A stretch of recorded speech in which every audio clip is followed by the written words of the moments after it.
Next up, we have Stefanie Deb. She's a registered dietitian and also a coordinator, marketing and outreach, community outreach. It's a long title. For the Division of School Nutrition Services at Loudoun County Public Schools. And so, love to hear from Stefanie. Thank you. Oh, perfect. All right. Thank you. So I'm going to continue on with the seafoodies because you'll see what I always tell everyone, when you think about school nutrition, we always brand our programs as the largest chain restaurants in any city.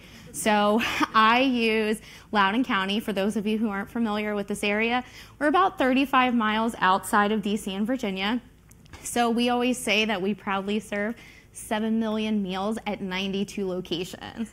And you think about this in any school nutrition program, what I always say is, unlike traditional restaurants and retail establishments, we're typically not going out of business. We're always feeding kids. We always have kids. And the wonderful thing about school nutrition programs is we're not competing. So my first career was in the fashion world. So when I came into the nutrition world, and I'm like, wow, like school nutrition programs, we all like one another. We share recipes. We collaborate. I'm like, this is so different, and it's great.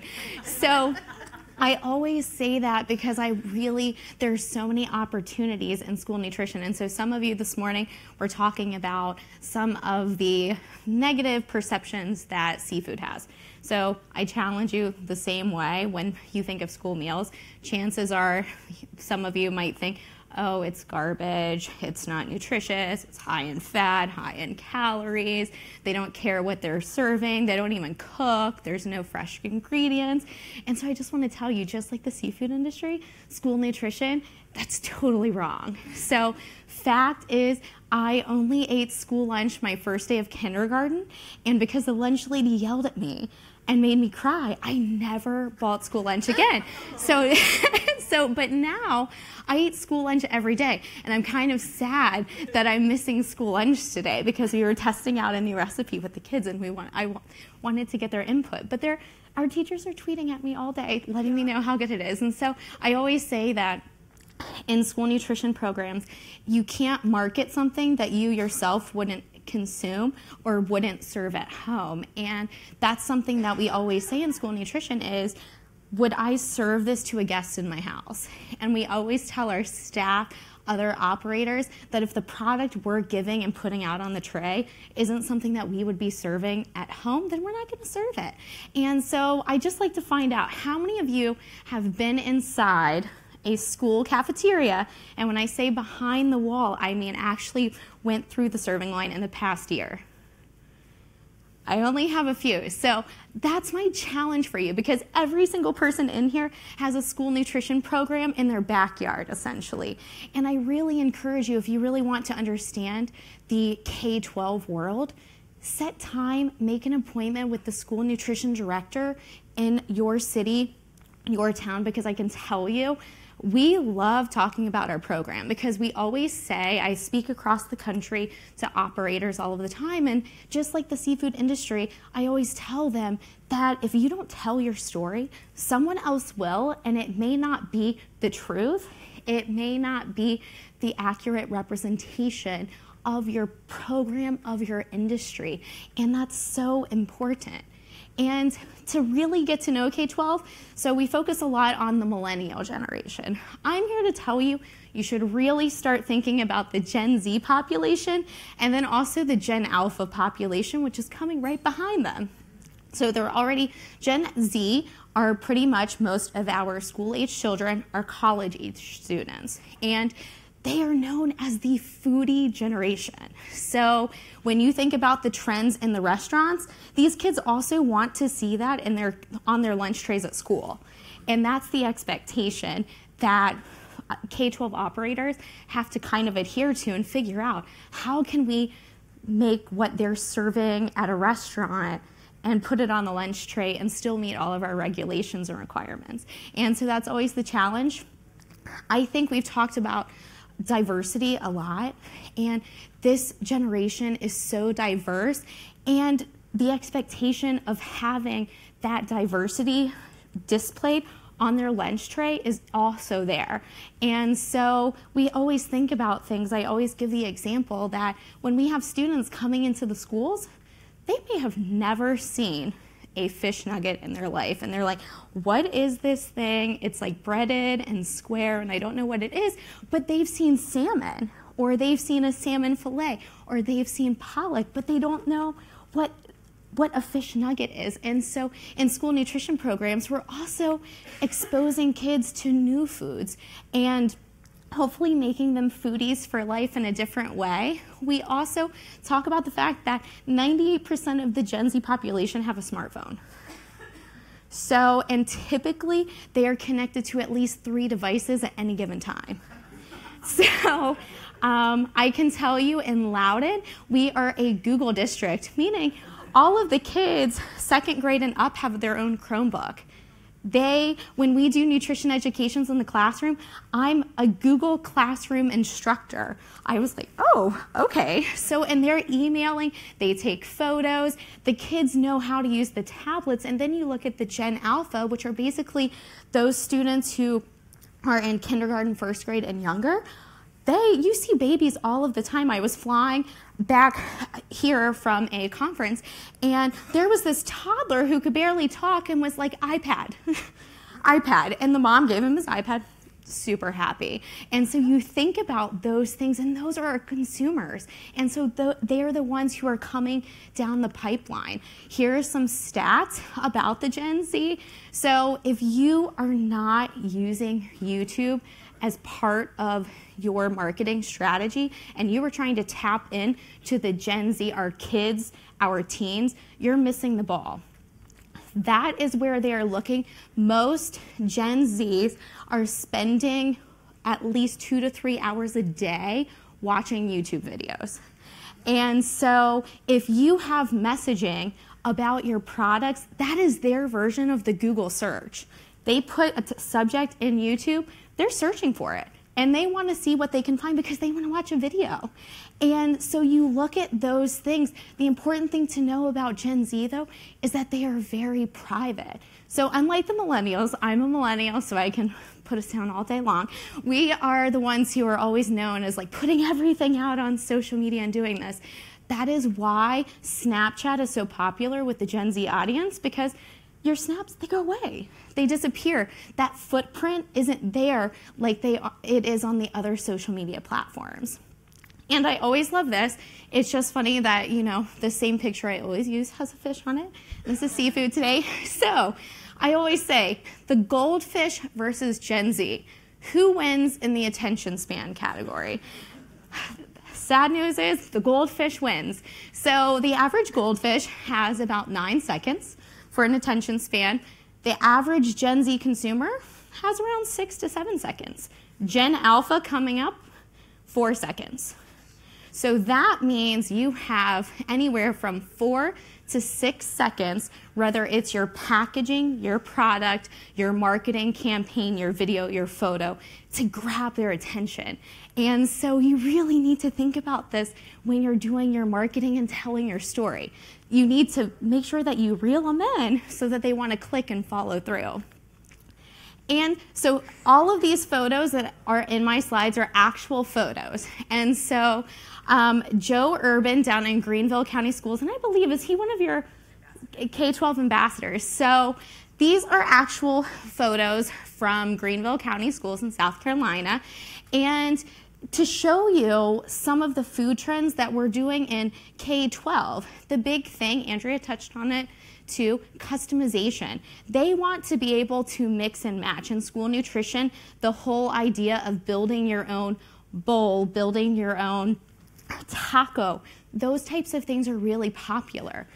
Global menu options. So is there a way to take a fish taco and can you make it like a Korean barbecue fish taco? By switching up the flavor profile and seasonings, could you do that? And this is something that operators are always doing. Reinventing the classics to add variety. I will show you some pictures in a little bit of some of our middle school classrooms where we go in and work with kids hands-on. So one of their projects was to reinvent classic comfort foods of the 50s. That was their project. And so one group had tuna noodle casserole as their thing to reinvent. So these kids rose to the occasion, and they were like, you know what?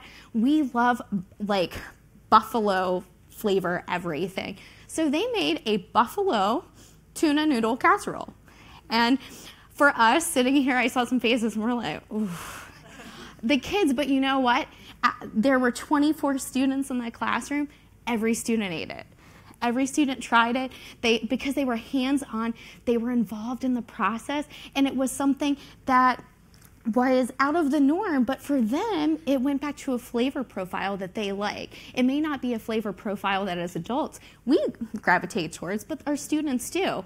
And then fusion foods. So we talked about, can you reinvent the taco? Right now in school nutrition, something called a spaghetti taco is the thing that all of the kids want. For me personally, I wouldn't want pasta and a taco with the stuff, but the kids love it. And so even reinventing, I'm telling you guys, so you're all sitting here and me, I'm a dietitian, and then I'm trying to figure out, I'm like, that just doesn't even sound appealing. But that's why you just have to work with the kids. And once you get your perceptions of what the perfect seafood lunch might look like and listen to your students, they will tell you what they want. They're very vocal. We've talked about sustainability all day. I can tell you it matters to our kids. Chances are our students are the ones actually educating their parents. And so if you truly want to get more moms and dads on board to go to the supermarket and purchase seafood, it starts in the schools. Because the kids, school nutrition operators actually see their kids pretty much more than the parents at some points, because we are in the schools 5 days a week unless it's a holiday, whatever. So in school nutrition programs, we're actually partnering with our teachers and going into the classroom and taking that nutrition education one step further. They want to know where their food comes from. They want to know how it was prepared. I can tell you that I was doing an education in the classroom, and I had a student in second grade raise his hand, and he was like, so can you tell me how long from the time the fish used for a fish fillet was caught in the water to it being served on the lunch tray? Like, what's that time? He didn't know lead time. He wanted to know, though, and he's like, oh, and then it says Alaskan on there, but Alaska has a lot of water. Where exactly was it done? And so I'm thinking, oh no. So I email our vendor, and you know what? I give it to our partners and our vendors because they were able to give this student this information, and that student was like, wow, this is so cool. They like to know. They want to know where the fish was caught, how it was caught, who caught it. They want to see the faces behind their food. And so when you're able to support school nutrition programs with some of that information, it's great selling points for school nutrition programs. And just like everything, there's always that increased emphasis on natural, organic, sustainable. And then also allergens are very common in school nutrition programs as well. But one thing that we always try to do is still educate all of our students about the practices of whether it's seafood or the beef industry or the poultry industry, to educate them, because we don't just view school nutrition programs as just serving meals. We view ourselves as educators as well, to really help teach about food and nutrition. And so from sea to classroom, so I already talked about how we did the tuna noodle casserole innovation. And then I just love little kids in hairnets. I don't know. So I have a lot of these photos, but this is some of what programs, not just in Loudoun County, but across the country, what we're doing. We're bringing the kids into the kitchen. And so on this day, we were making a new tuna salad recipe. And just like Andrea said, the kids like to have fun with food. We were making veggie sailboats out of bell peppers and different things. And so we have little kid-friendly cutting boards and knives. And then they were filling their boats with the tuna salad. And we all ate it together and we talked about it. And we talked about the food and why it's important and how it helps them from their bodies and their minds, because we really are fueling our students for academic success and helping them build lifelong nutritious choices. And so that's really how we utilize that. The information about the seafood industry also aligns with a lot of educational standards that our teachers have to teach. You may call them different things in other states, but you are still teachers are always talking about the water cycle, the geography, different things.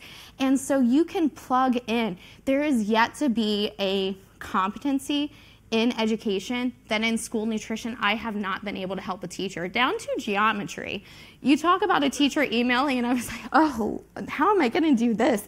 But like, you make it work and the kids love it, because when you can get them involved and engaged, they're more inclined to really get excited about trying new things.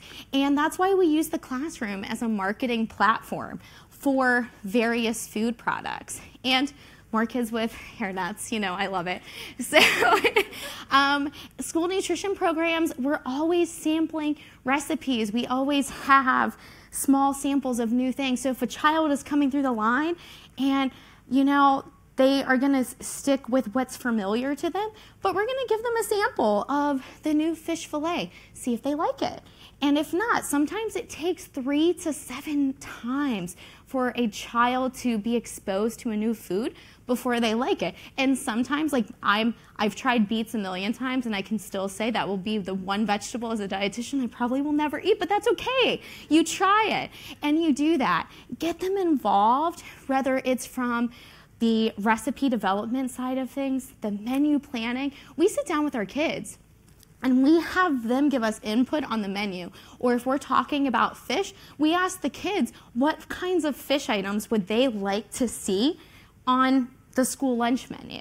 And then we try to work with our vendors and our partners to make it happen.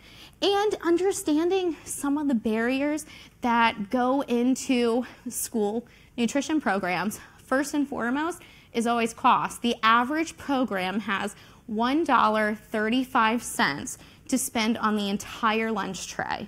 That includes 2 to 3 ounces of protein, 2 ounces of grain, 8 fluid ounces of milk, 1 cup of fruit, 1 cup of vegetables. And so I always challenge everyone, try to plan just a lunch at home on that budget and see how that works. Menu compliance is also a barrier because a lot of people have no idea that we have to adhere to strict fat, calorie, and sodium guidelines in school nutrition programs. And we also have to make sure that we are offering a variety of food items. And a large portion of that is due to the fact that if a child were to eat breakfast and lunch at a school every single day, we know that we could provide them with 70% of the calories that they would need, which would help prevent them from going into severe malnutrition in the event that they were going home at the end of the school day and being unable to get a meal at home. Because everyone sitting in here, we all know hunger exists. So that is one of those things. Limited options and recipes are also a barrier for K-12 programs, but an opportunity for a lot of our industry partners. So it's not that operators don't want to serve seafood in schools.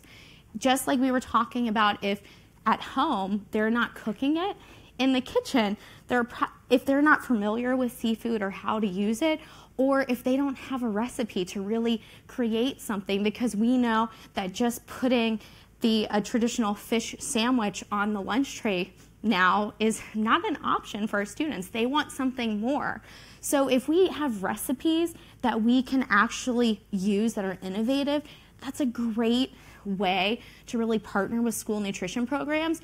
Also, meal service times. And so when you think about a traditional restaurant, all of your food items are made to order. And in K-12 operations, they usually have 2 hours to serve anywhere from 500 to 900 kids. So you are going like this. So the made-to-order concept doesn't really work in all programs. And so that being said, we've all probably experienced overcooked seafood at some point or other. That is a challenge for K-12 programs, is how to make enough portions of a seafood item without compromising the integrity of the product, knowing that a lot of times it's going to be held in a hot holding cabinet or on the serving line for an extended period of time. And other ways to support seafood in schools. This is a great example from S&P. They have great recipes for K-12, and so when I was talking about ways to highlight and promote seafood in schools, like having recipes that already have the crediting done. So as an operator, we know, oh, that recipe meets the 2 meat alternates, the 2 grains, and 1 vegetable. Great, done deal. Because it takes the guesswork out of it. Social media toolkits, handouts, marketing stuff, just like it's National Seafood Month in October. Every food has its own holiday. I am pretty sure there's probably a National Shrimp Day, a National Shrimp Taco Day, a Salmon Day, an Alaskan Pollock Day. There's probably a food holiday. Use that as an opportunity to create some social media content for school nutrition operators, because most programs are on social media and highlighting the food that they're serving, but then they can help you get your messaging out. Marketing support, so I can tell you, especially in elementary schools, Dr. Seuss's birthday is a very big deal. It's a very big deal in school nutrition. So that's why I put the 1 fish, 2 fish, yellowfish, bluefish. A lot of programs are doing seafood items, especially fish-based items, on Dr. Seuss's birthday to go along with that book. Just like they serve green eggs and ham for breakfast. And they're doing that. And so looking at some of those promotional days and events and see how you can tie in your products and your organization and just help operators by doing some fun marketing material. So if you have a specific product that you know is in K-12, making it a graphic with Dr. Seuss themed on there, it would make it the world of a difference. And when in doubt, ask your operators, which is why I task each and every one of you to set up a time to meet with the director in your town and learn more about the programs that are local to you, and also ask the operators. They are the best think tanks that you can have if you really want to find out how to get more involved in the schools. Reach out to the operators. And that is, I think I went over a little bit. I'm sorry. Stay up there with us.